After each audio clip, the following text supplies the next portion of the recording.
Hello, folks. Thank you so much for joining for my talk today. It's my very first HitBee. It's her very first HitBee as well. Thank you so much to the organizers and to everybody for the opportunity to be here with you today. So let's get started. For those of you that don't know me, my name is Juan Andrés Guerrero Saade, or Jags, if that's easier. I like to think of myself as a cyber paleontologist or threat researcher. I'm an adjunct lecturer at Johns Hopkins SAIS, and I run epicturla.com, if some of you may have seen my research there before. So today we're going to be discussing advanced operations and sort of how we understand threat actors. Particularly, I want to discuss how we as analysts can better understand some of the more complex fringe cases of how threat actors interact with one another and how we can do that at a code level, what we can find when we look in that direction. So when I talk about advanced operations and sort of high-end threat actors and basically everything skirting around the idea of sort of sophisticated adversaries, what I'm referring to are the kind of operations and the kind of threat actors that rely already on levels of automation and abstraction and codified tradecraft that sort of places what they do at a different level altogether than some of the more run-of-the-mill adversaries or criminal adversaries that you might encounter. As observers, we have a kind of a complex relationship with time. So if you think about how an attack happens, in the beginning, time favors the attacker. The defenders don't know that it's happening. When they do discover it, they might not have all the resources available in order to take full advantage and sort of investigate things. It's all sort of a race against time. So the attackers are heavily favored by time in the beginning, and I think this might be a distinction that I'm borrowing from the Grug, to be fair. However, even though some things are hard for us to understand and first encounter with a new operation, we have to remember that time essentially skews in our favor as it progresses. After the operation, after the initial rundown, the running with your hair on fire, it turns out that the attackers can't retroactively go and remove indications of their attacks, things that you may have collected. So if you take the time, we can essentially say that the time will favor the defenders, the observers, and the adversaries as it progresses. Now, we should be taking full advantage of that dynamic in order to better understand these threat actors, in order to better understand what is a really complex threat landscape. And that's sort of that's my argument for something that I like to refer to as malware paleontology or cyber paleontology, which is just a fancy way of saying, rather than chasing every ambulance and only looking at the newest, hottest, coolest threat actors, let's take the time to go back. Let's look backwards. Let's understand what it is that we have seen and whether we got things right, whether we missed something. There's a lot for us to still understand about some of these seminal, attacks that have happened long ago. And, my friends will make fun of me and they say that I'm sort of trying to Indiana Jones my way through my career. And in a way, perhaps I am, but I think that there's a lot of interesting stuff to be found. So when we look back at these older operations, it's actually amazing how much context and insight we can add. It's to say that not necessarily that we miss things, but we don't have the added benefit of new insights, new technologies, new techniques, other operations, other insights from other, researchers and other people in the community. A lot happens that we need to take stock of. So some examples of this sort of work that we've done in the past include things like our research into Moonlight Maze, where, we looked at an operation that was, more than 20 years old and actually found how on a technical level, it mapped onto the operations of a current threat actor, of someone that's been around for the past 20 years, the namesake of my blog. Similarly, we did work into Gossip Girl, and you can see me, looking quite silly over here. But you can see some of the different threat actors that we saw sort of collaborating into what resulted in the Stuxnet attack, which, of course, I expect most of you to know about.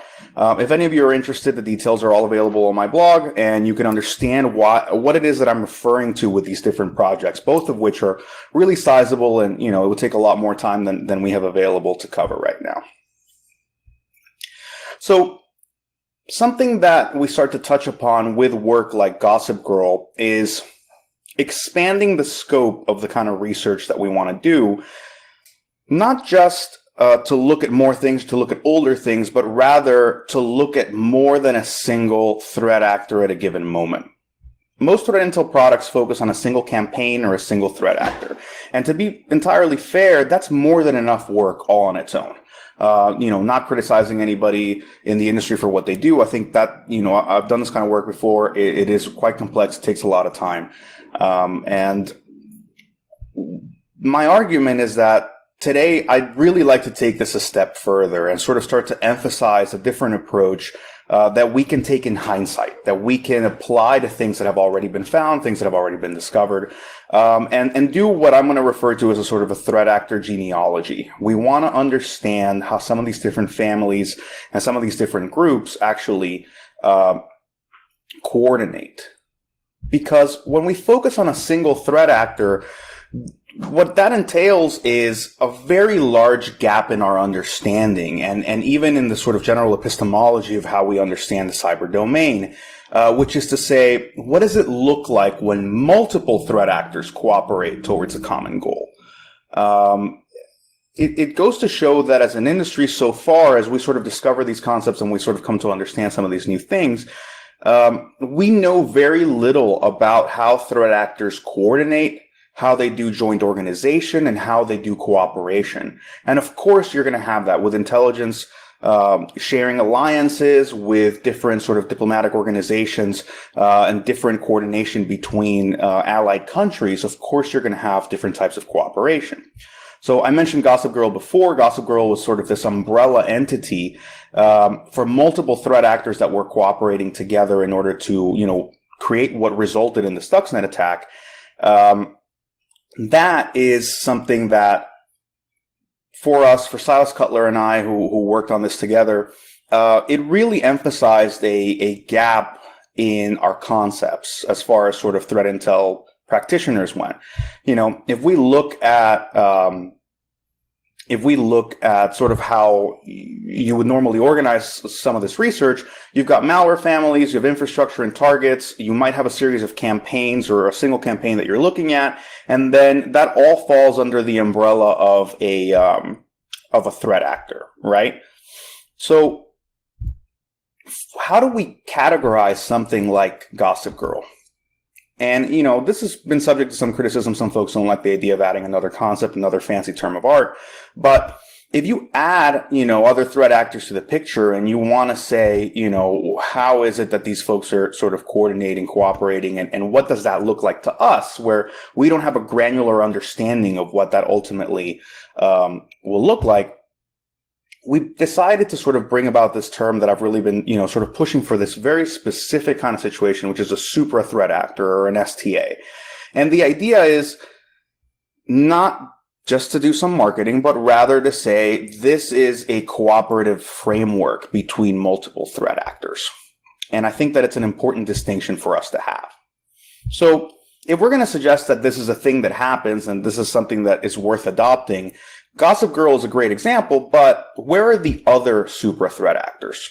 Is there such a thing as a Maximator, as another intelligence sharing alliance out there that we have encountered during our research and that we just have not recognized as such? As observers, would we even be able to recognize a supra threat actor when we see them? Keep in mind, a lot of the stuff that we know about Stuxnet in part had to do with the kind of technical research that folks did, but it also had to do with leaks and things that folks discussed and maybe they shouldn't have. So it is not an illegitimate question to ask whether we can in fact recognize one of these when we see them just on a technical level in the wild. And it's quite possible that we have miscategorized such encounters in the past. So I think that there's one really obvious candidate for a super threat actor, and that's Regan. For those of you that don't know Regan, I mean, do yourself a favor, go check out the reports. Symantec and Kaspersky did an amazing amount of work on Regan back in 2014, 2015. Regan is sort of this fascinating, multi-year, multi-modular, multi-platform threat actor with just a fantastic range and probably some of the best orchestrated, automated, and so on operations. And you should absolutely take some time to look at it. I wish that I could really cover Regan properly, but we're trying to have kind of a slightly just notch more high level conversation about him, so I'm just kind of gloss over, but please check those reports out if you're interested. So why would we consider that a candidate for an STA, for a super threat actor? Well, for one, because we know that it is a semi-coordinated umbrella entity for different organizations. And in this particular case, it's one for 4 distinct organizations. So how do we know this? Well, we know this from 2 ways. One of them is leaked documents, which, I mean, that's one way to look at things. The other one is actually from different PDB paths and embedded cryptonyms and code names that were, left behind in some of the samples, which is quite interesting. I mean, you can see references to DSD and code names from GCHQ and whatnot that are all sort of baked together into some of these samples. And then, of course, the leaked documents kind of confirmed what some of us had suspected. And this is where, I introduce another figure into this talk, which is our interlocutor, who is somebody who's going to come in and say, hey, the only reason that you know that is because of leaked documents. And that's cheating. And to be completely fair, our annoying interlocutor is right. It is correct. We should be able to prove these things, these connections on a technical level. Otherwise, we're not doing our work right. Sorry.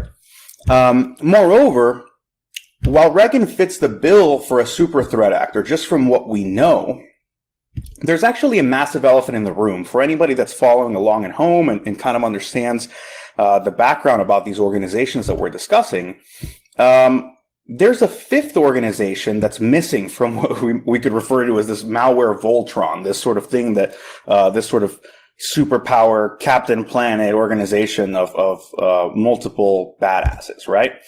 And there's sort of like this 5th really key organization that should be a part of this, but isn't, as far as we can tell. So the question that we should be asking is, well, where is the equation group, right? If we're sort of compiling this Five Eyes Voltron, we're clearly missing the head. For anybody who doesn't know the equation group or has been living under a rock, essentially, definitely check out 2015 discovery by my colleagues over at GREAT, Kaspersky's Global Research and Analysis team. You might also want to check out some of the stuff that happened with the shadow brokers, so a lot more leaks, and you can imagine our interlocutor is going to have some things to say about that, right? But in any case, Regan and Equation Group traditionally operate as 2 massive standalone platforms. So we're kind of missing that tidbit of connection for the argument that we're trying to advance at this point. However, they do exhibit shared development traits. There's a shared API library that connects the Regan and Equation frameworks. This is something that Kosten Ryu discussed in one of his talks. There's been some interesting research to that effect by Facundo lately. So the code similarity analysis shows that CNLI-1.dll, also known as the CNE lib, or possibly as the Wasowski API, is used by both Regan and Equation in order to abstract interactions with their host OS. If you think about this on a level of abstraction, which is what we said we were looking out for really advanced operations, if you're writing all this code, you really want to abstract how it interacts with the operating system so that you could basically just drop in a different library and make that same malware compatible with an entirely different platform. So it is actually quite brilliant, quite well done. It's what we would expect of this level of operations. And in this particular case, if you focus on CNLI-1.dll, The 32-bit version and the 64-bit versions consistently connect these different operations from both Regan and equation group. And this is where our interlocutor comes back and rightly complains that this is based on leaked files. It's based on something that, we got that perfectly baked library from some of the shadow brokers releases. So that's also cheating. Once again, our interlocutor, as annoying as he is completely right. And that, we're not doing our work right if we're just relying on these leaked documents to figure that out. So moreover, if we're going to make the argument that this is an STA, that this is a super threat actor, fine, we see shared development traits, but we haven't witnessed a joint operation that bridges the two frameworks. So we can't exactly say that we have seen the Five Eyes Voltron come together to take on some great task. So it makes you wonder if we're actually missing something. Looking back on Regan, samples of Regan basically weaned off of our radars around 2012. Anywhere from 2011 to 2013, you start to see things just kind of drop off, right? I have to admit, that's, not taking into account some very notorious smoke signals, which is, if you believe some of the reporting, there's a suggestion that Regan, a new version of Regan, a Regan 2.0, was discovered at Yandex not long ago.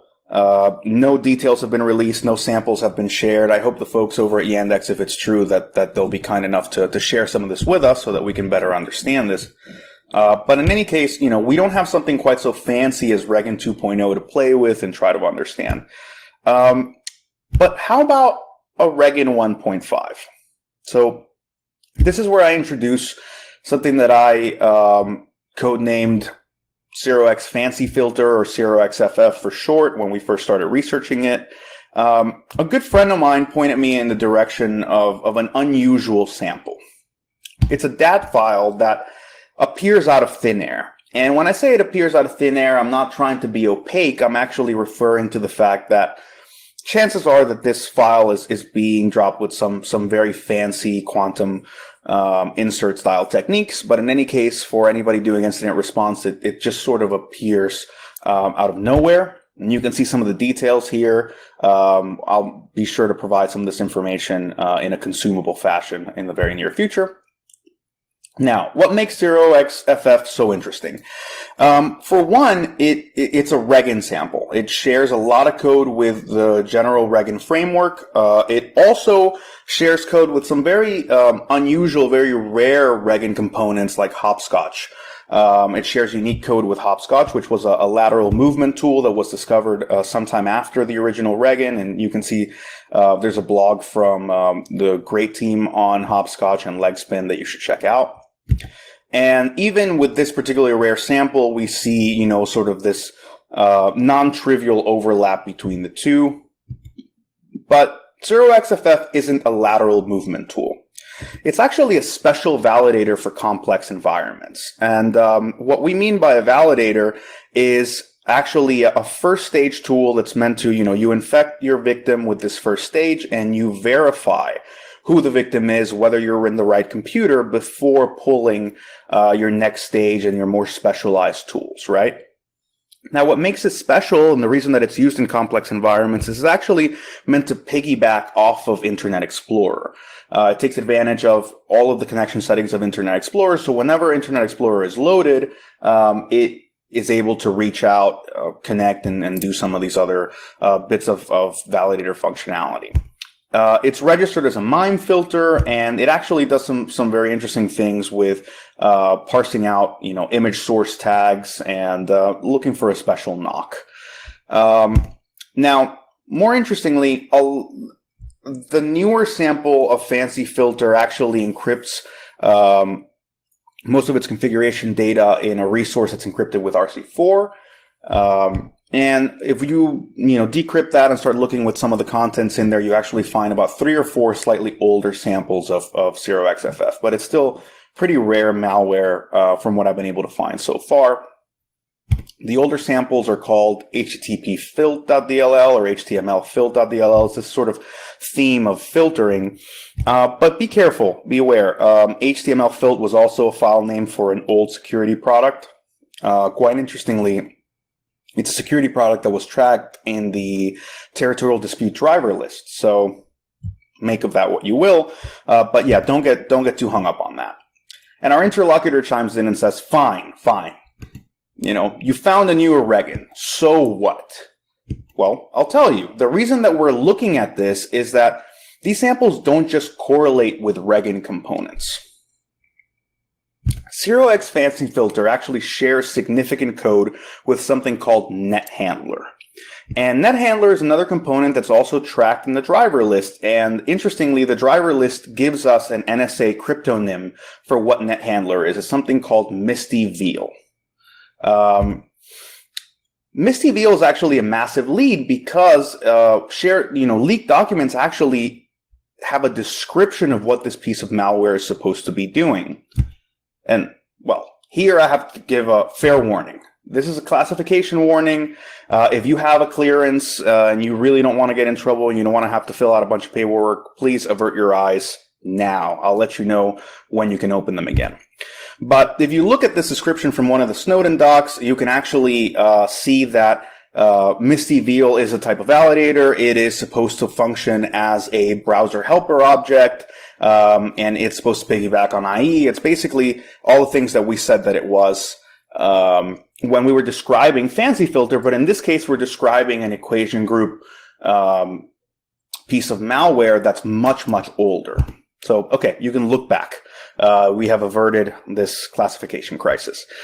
So this old school Misty Veal validator was actually included in the original great discovery of equation group Double Fantasy. It is significantly older than Fancy Filter.